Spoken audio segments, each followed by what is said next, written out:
Orange খাইবেন?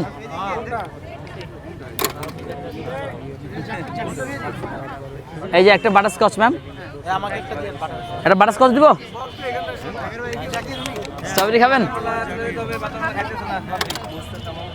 এই যে একটা বাটারস্কচ ভাইয়া 100 টাকা দিয়ে আমাকে ভাই প্লিজ। এরপরে হচ্ছে গিয়ে কাকে জানি কি দিব, আপনাকে স্ট্রবেরি দিব। এই যে বাদাম দাও, খারাও দিদাসি, লাইভে থাকো। এই যে ভাইয়া একটা স্ট্রবেরি, এই যে এখানে দেন, এখানে দেন 100 টাকা ভাই। নুসরাত আপু, নুসরাত আপু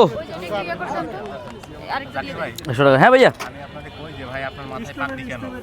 ভাই আজকে এত পরিমাণ ভাই টুপি খান্ডা খোলার সুযোগ পাই নাই, ডাইরেক্ট একবারে বরযাত্রী গাড়ি থেকে নামে এখানে চলে আসি। হ্যাঁ হ্যাঁ হ্যাঁ, পরে মার গে আরে কি আমরা আছি আপনার পাশে। 100 টাকা ভাইয়া 100 টাকা ফেরত দেন আমাকে, 2000 টাকা রেখে 100 টাকা ফেরত দেন। এই যে লাগবে না ভাই, রেখে দেন।